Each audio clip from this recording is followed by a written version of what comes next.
राउर दिल हमर दिलवा पे राज करता, राउर दिल हमर दिलवा पे राज करता। राजा पायल उतार दो आवाज करता, राजा पायल। जानते हैं इस दुनिया का सबसे धनी व्यक्ति कौन है? वाह कौन? आज के समय में, आज के समाज में अगर वह जीवन साथी अपना हम सफर वफादार पा जाए तो संसार में उससे बड़ा धनी व्यक्ति कोई नहीं है। रुपया पैसा कितना कमाई ले भैया, रुपया पैसा दे के केहू से वफादारी खरीद सकत है का? आज करे रग रग में धोखा देव लिखे बा वो तो देबई करी, गद्दारी करबई करी। ए भैया जे जाए का जाए देवे के चाहिए। आओ गुरुजी दो लाइन यारों से कुछ हो जाए के बाद यारों से छोट सा विराह हो जाए।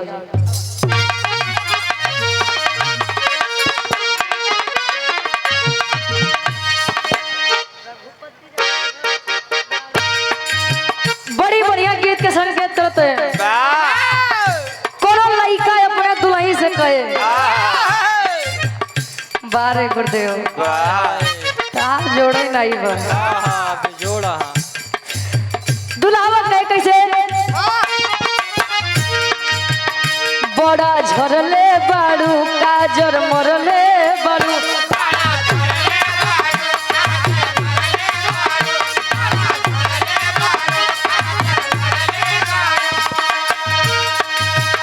बड़ा झरले बाड़ू काजर मरले बाड़ू। सोना भोरही से मूड तू बिगड़ले बाड़ू।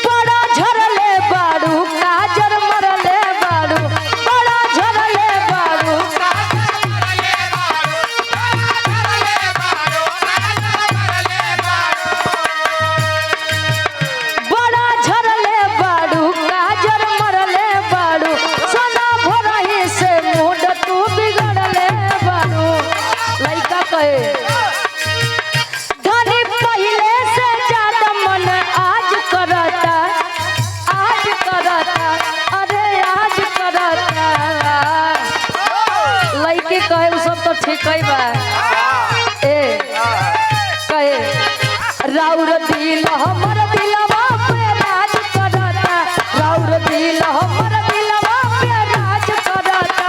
राजा पायल उतार दो आवाज करता, राजा पायल।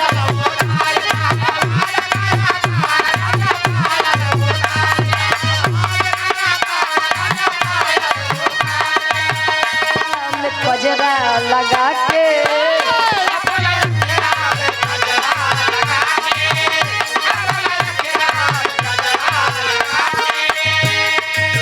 और या 200 रुपए का महान आशीर्वाद हमारे गार्जियन जी आप राम जी यादव जी ये सुधीर भैया के सम्मान में। अच्छा सुधीर भैया ये आप के चला है, हमका तो ऐसा लगा जैसे भाई भाई है, बस आप तो नहीं गो रहा राम लखन हो गए। अरे राम लखन जैसा जोड़ी बा महाराज।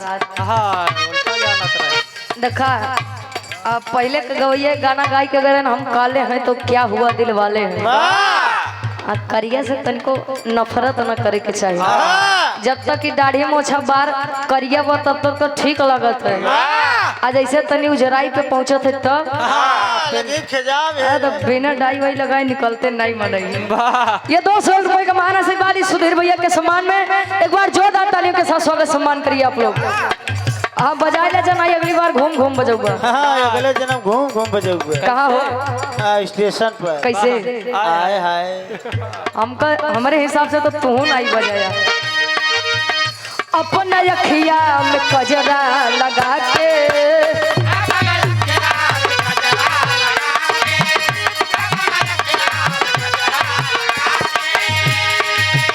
रखनी गजरा में साड़ी टका के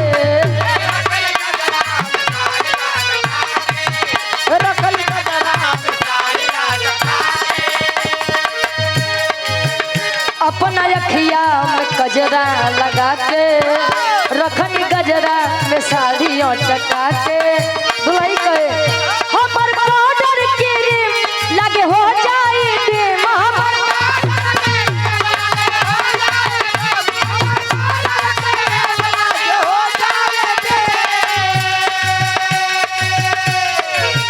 बेकार बा हमर बॉर्डर के रे लगे हो जाई रे बटे कहीं जगहिया खाली सैया बिन हो राजा बिन सैया बिन नथुनिया केदारी हो राजा बिन नथुनिया